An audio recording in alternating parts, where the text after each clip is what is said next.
Well, hello and good morning. Welcome to another Sunday Coffee with Dr. Childress here. Now, today I'm going to be obviously talking about betrayal. That's a theme in the family courts, and there's a reason why it's a theme, but ultimately the pathology comes from a rippling sex abuse, and that's a prominent theme in sex abuse is betrayal. But it's found its way into all aspects of the family courts, particularly in two domains: institutional um, betrayal, institutional capture, regulatory capture, and um, and then betrayals within the family having to do with loyalty. And loyalty is very important in the family uh, for functioning and for roles and various things. But in the family courts, there's a loyalty conflict. It's being weaponized. Family loyalty is being weaponized.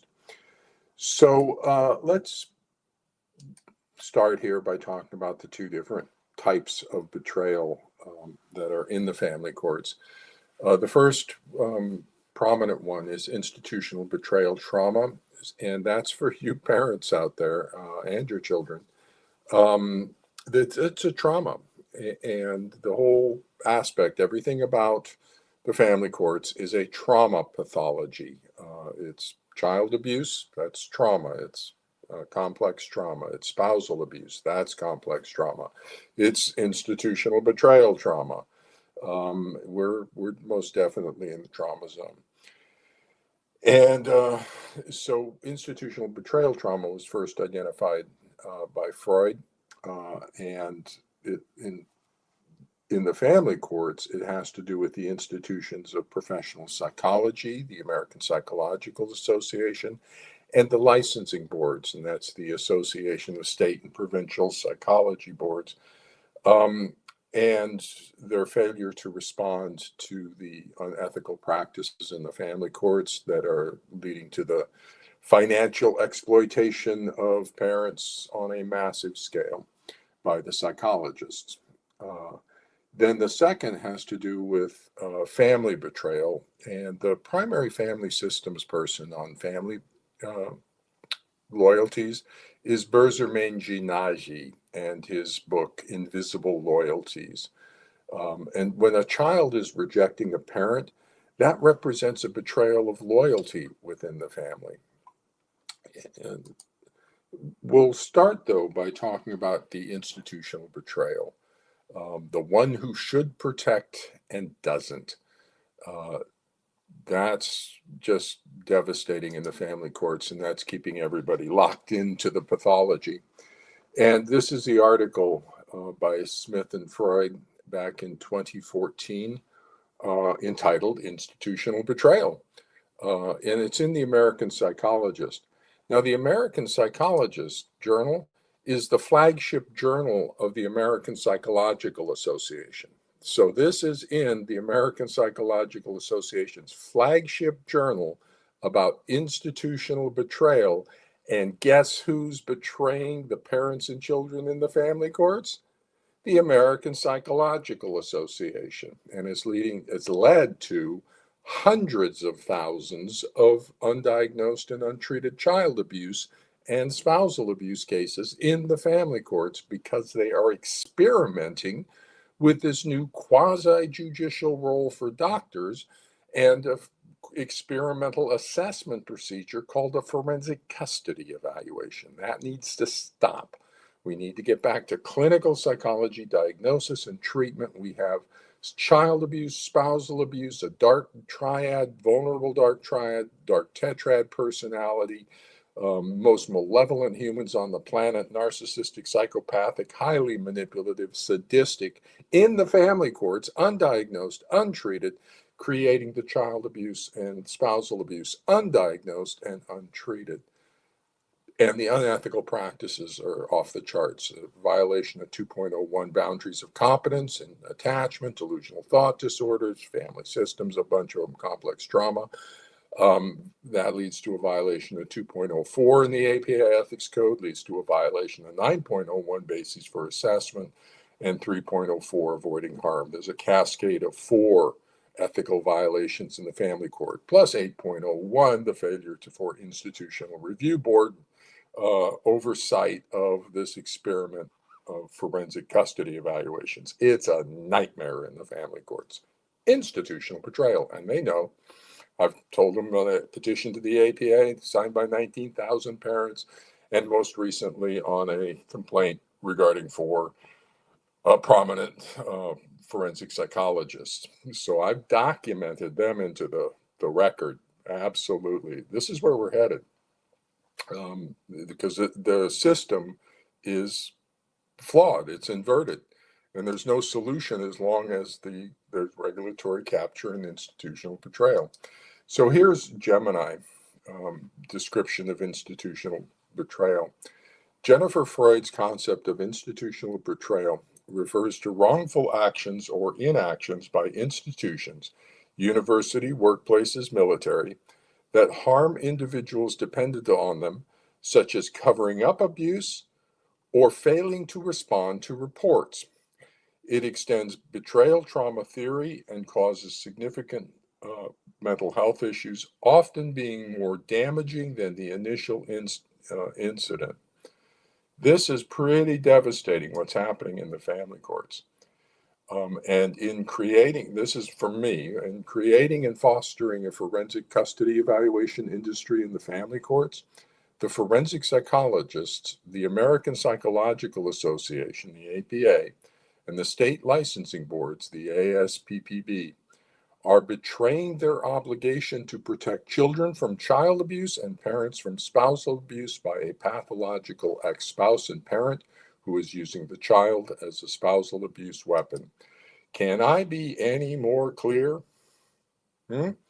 So my next step is to start writing journal articles for ethics journals, for clinical journals, for forensic journals about the institutional betrayal. Now, Jennifer Freyd also has a Center for Institutional Courage. And so I'm going to be looking into potentially collaborating with them on this.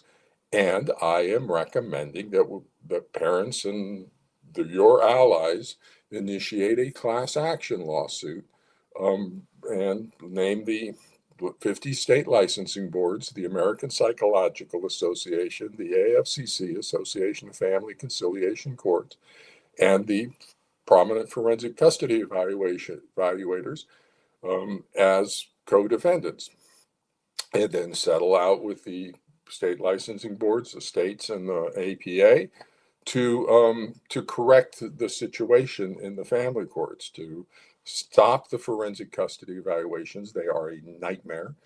Stop them and then get the training back and clinical psychology back, diagnosis and treatment to solve the pathology in the family courts. It's gone on for 40 years, unsolved child abuse, spousal abuse. We need to get a handle on it.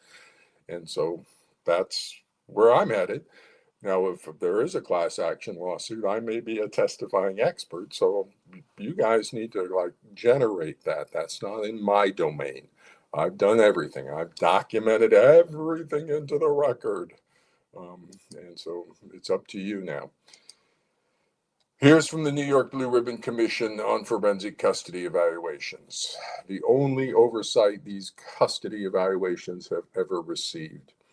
In some custody cases, because of a lack of evidence or inability of parties to pay for expensive challenges of an evaluation, defective reports can thus escape a meaningful scrutiny and are often accepted by the court with potentially disastrous consequences for parents and children.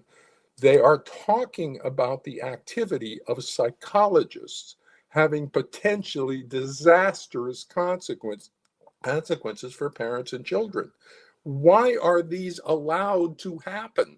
Stop them. No, they should not happen. They produce defective reports. I am the meaningful scrutiny. I get to read them. I agree 100%. They need to be stopped. This whole forensic custody evaluation industry needs to be stopped. But the moment it does, you will realize there are no clinical psychology services in the family courts. These families have no mental health services that are competent. They're just making stuff up over in the family courts. It is so bad. So, more from the New York Blue Ribbon Commission. By an 11-9 margin, the majority of commission members favor elimination of forensic custody evaluations entirely, arguing these reports are biased and harmful to children and lack scientific or legal value. At worst, evaluations can be dangerous, particularly in situations of domestic violence and child abuse. Again, they are not talking about the pathologies, they are talking about the psychologists. The psychologists are dangerous. The psychologists are harmful to children. The 9 who voted against eliminating them, they didn't say the forensic custody evaluations were okay. They just wanted some mental health services in the family courts.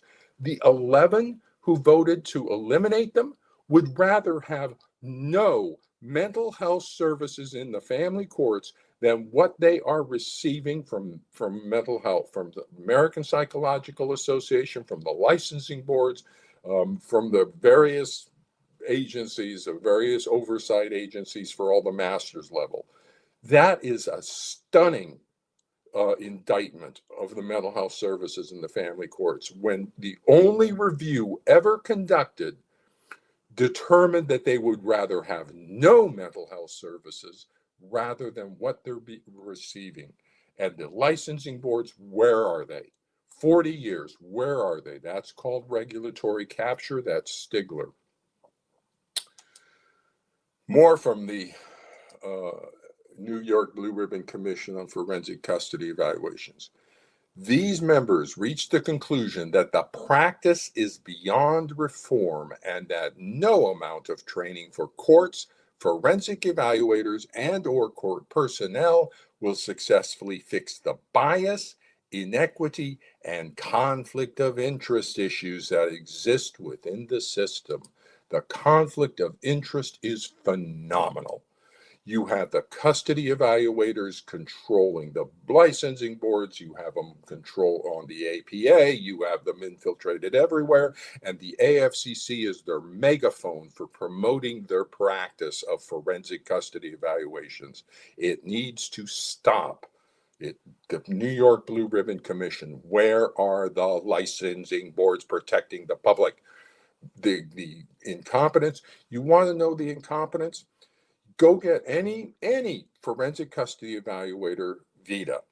Ask your AI to look for competence based on their education, training, and experience in attachment pathology. A child rejecting a parent is attachment pathology, and delusional thought disorders.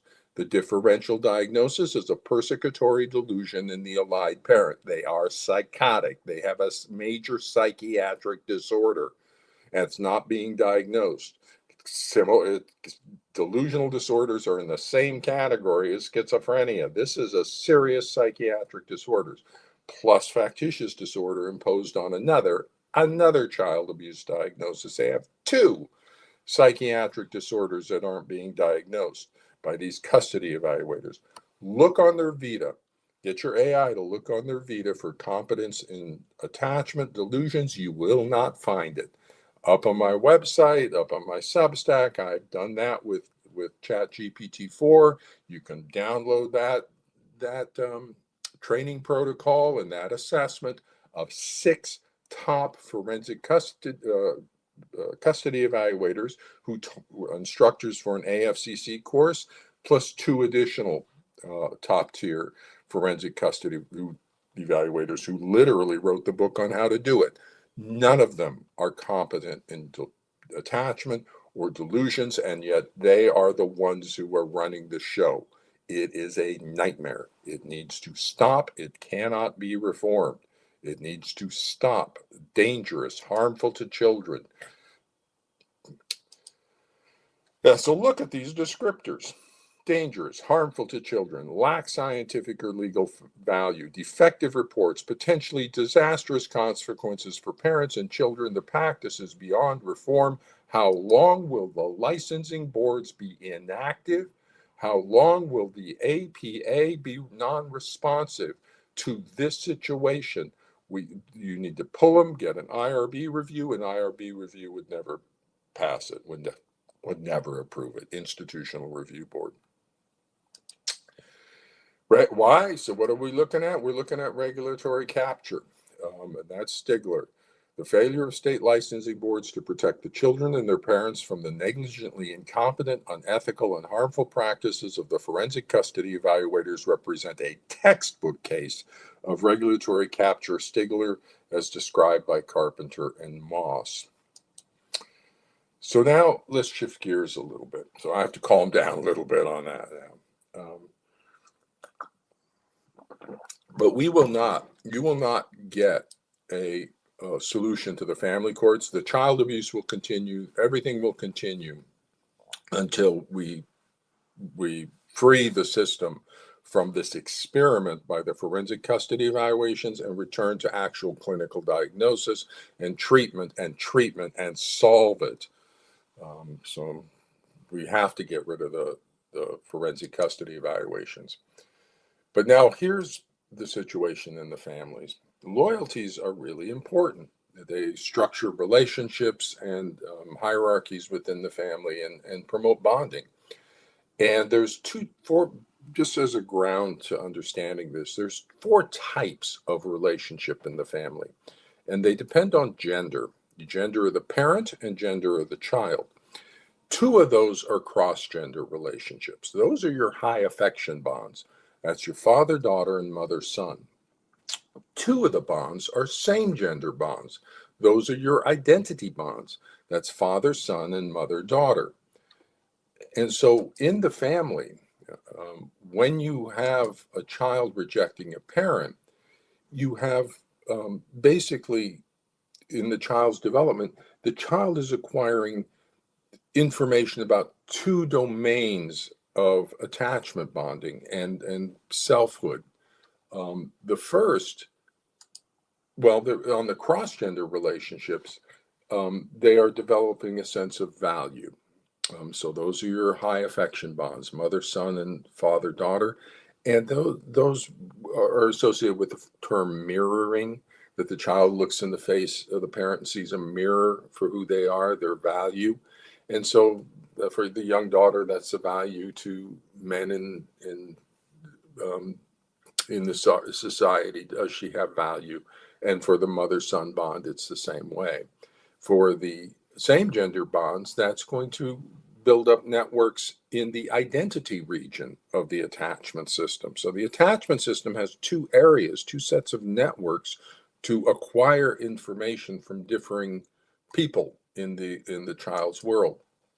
So now when we have a same gender rejection, that's going to create problems in the identity networks, because I don't care how well the cross-gender mother-son or father-daughter is doing, and it's not doing well in this when there's a rejection of the other parent. But I don't care how well it's doing. I know for a fact if a child is rejecting, the same gender parent, son's rejecting his dad or daughter the mother, the same gender identity networks are being devastated, absolutely devastated. So this is not a system of pathology we can tolerate. Half the child's attachment networks for love and bonding are a train wreck. When a child is rejecting a parent, we have to fix the pathology.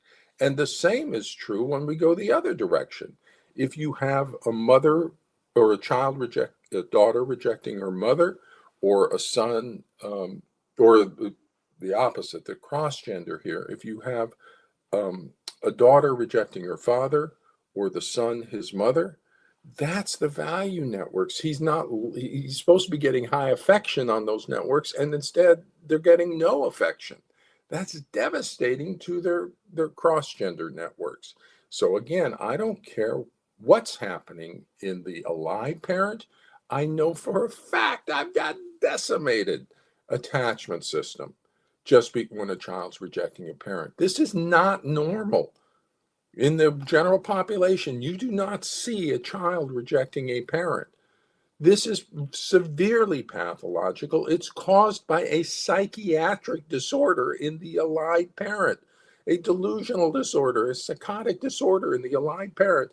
It's psychological child abuse. This is something we need to get on and fix and restore the child's healthy development, not take months and months of doing a custody evaluation or doing ineffective treatment or no diagnosis. This is phenomenally bad what's going on.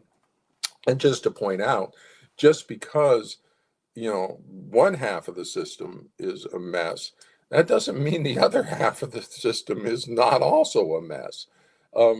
So when you have a psychotic, delusional, it's encapsulated, but you got a delusional allied parent, that's going to mess up whatever networks they're working on as well. So the child's attachment networks are an absolute train wreck with this pathology. So let's talk a little bit more specific about the situation. Now, if you go over to my YouTube channel or website on the YouTube section, I have some vignettes that I'll walk through the various combinations of things in the narcissistic pattern and the borderline pattern to this. But basically, now I'm talking patterns here, not specific, but basically in the patterns. When you get a same gender betrayal, let's talk about those two. The first one is the daughter rejecting the mother. That's the incest pattern. That's where you get a special relationship between the father and the daughter that excludes the mother. Now, again, I'm not saying there's actual incest in that relationship. That's the pattern. The father and the daughter in a special relationship excludes the mother. That's going to have tremendously destructive consequences on the daughter's psychological development to replace her mother in her father's special affections. So symbolically underneath unconscious stuff, that's not a good thing. I love high affection coming on the father-daughter line. Oh, that's the high affection bond. But we need the balancing influence of the mother in that situation. Otherwise, it starts to get uncomfortable and problematic, psychologically problematic. Again, I'm not saying there's incest. I'm saying that's the pattern, though, psychologically.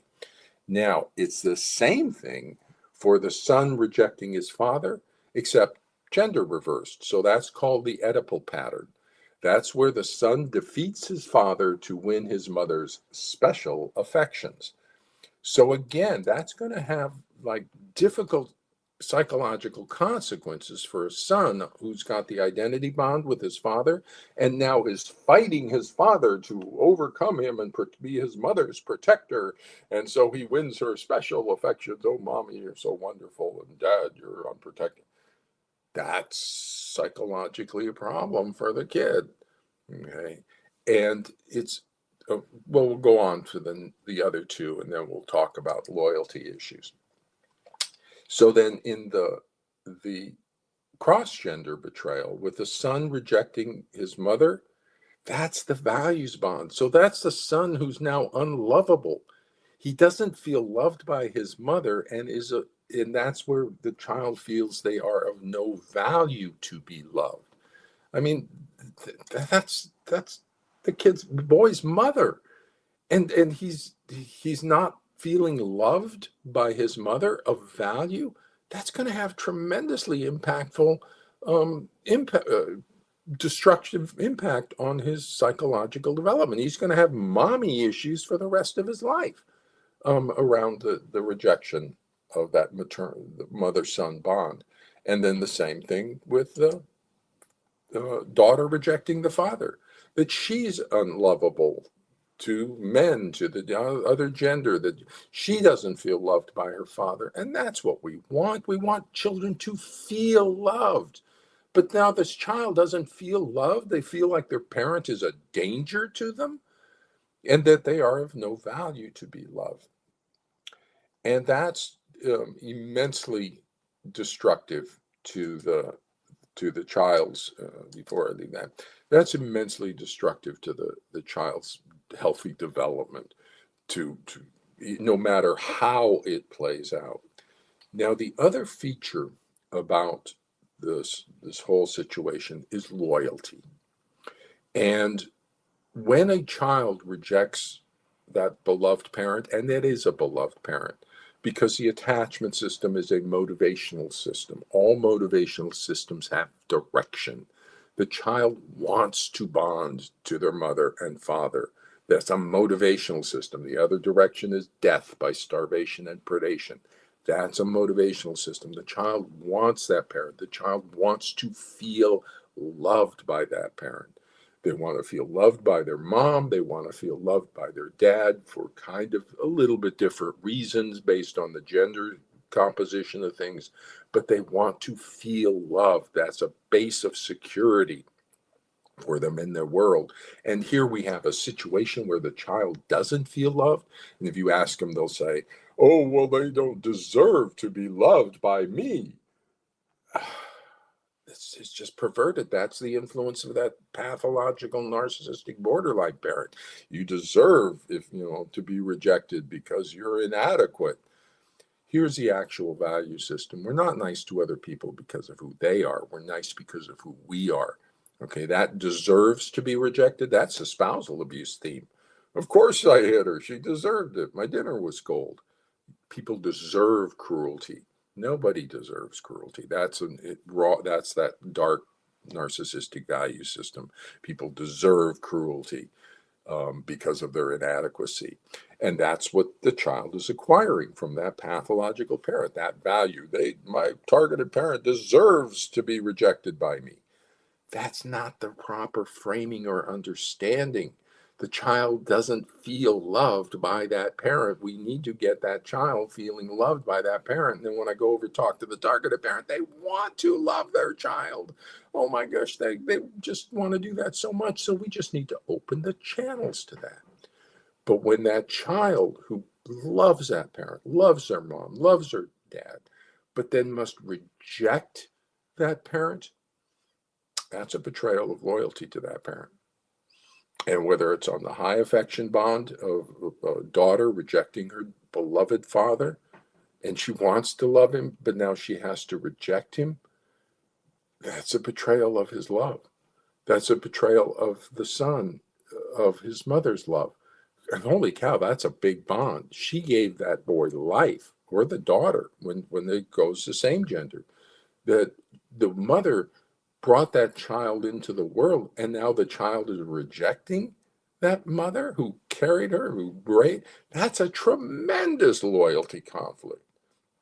If you think out in the general population, you know, that loyalty to your family, to your parents, we can see that in you know, the news, you know, that's going on right now, that bond between the child and the parent, and how distressed and we take care of our parents and all that sort of stuff, is tremendous. And then the child betrays that.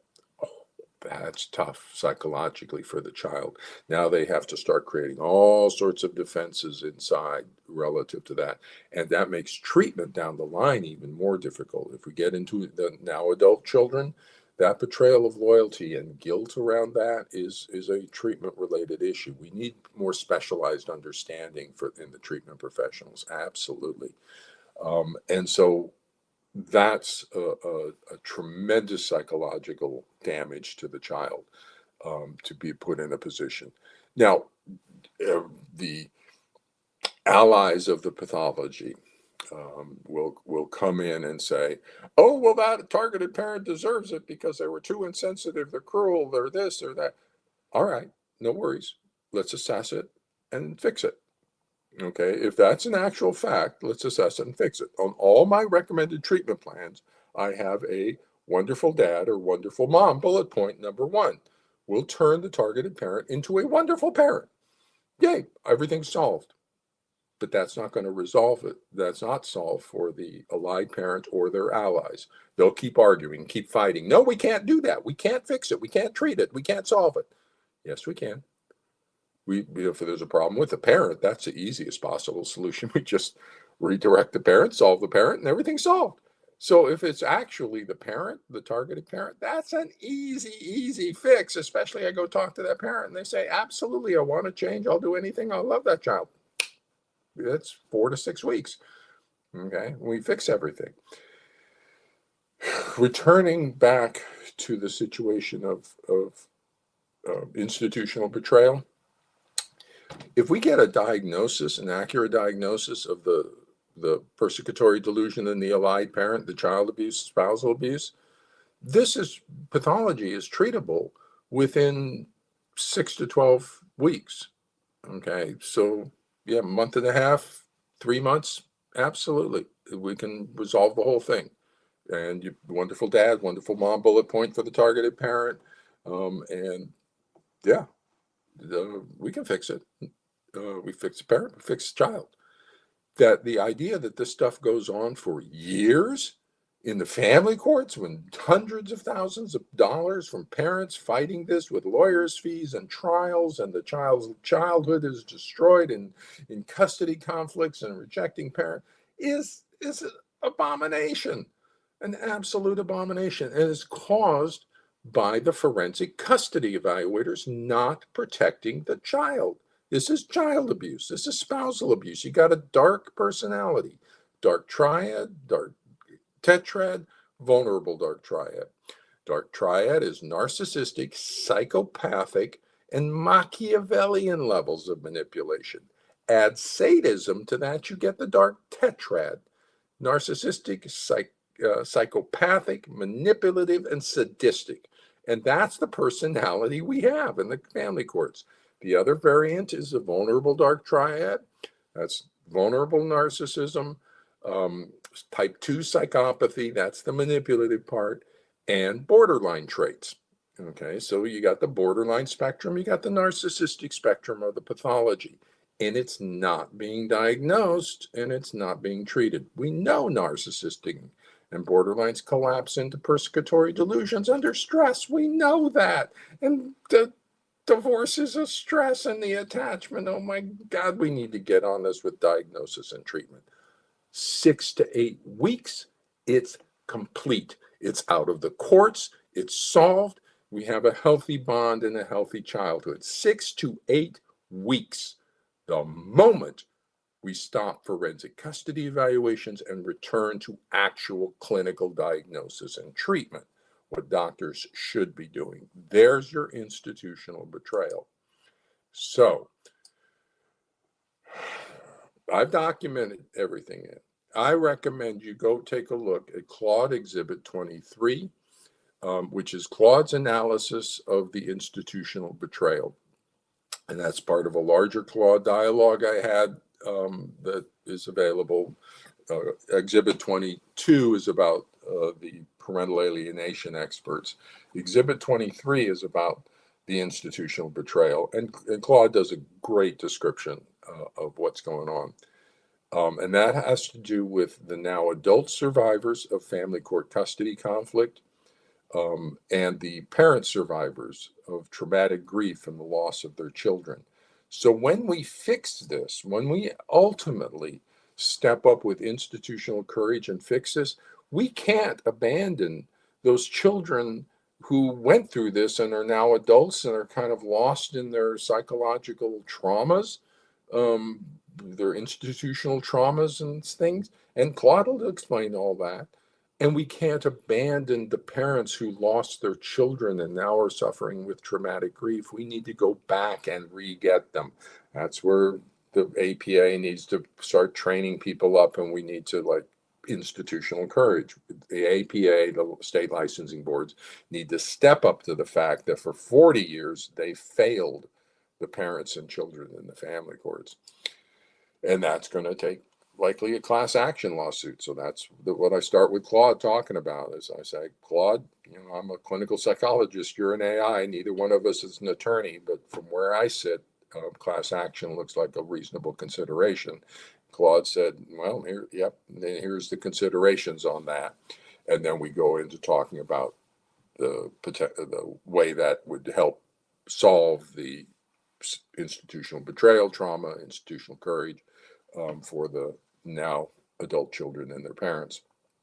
And if you want to know the extent of the issue, there's a scandal coming. I'm telling you, the moment they stop forensic custody evaluations, the scandal is going to follow. That the number of abused children across 40 years of experiment in forensic custody evaluations, Gemini estimates over 40 years there have been 480,000 cases of undiagnosed child abuse in the family courts. Grok estimates it as 1.6 million. And I've got a blog up, The Experiment on Children and Parents, where I talk with the AI and give you the AI data. You can do that on your own. And that's what the blog talks about. You just get an AI and you run the numbers, estimate the number of children, new families in divorce with children, estimate the number who go into high conflict, estimate the number of those who are child rejecting a parent for a year, and then multiply it by 40 years since 1980s of these forensic custody evaluation experiment. If let's just pick a number of 25,000 cases a year of high conflict divorce situations in the United States, 50 states, 25,000 a year, high conflict divorce. It goes on, and highly litigated divorce issues. Then in 10 years, that's what, 250,000? In 40 years, that's a million. Wow. Take a lower number. Okay, say 10,000. That's 40,000.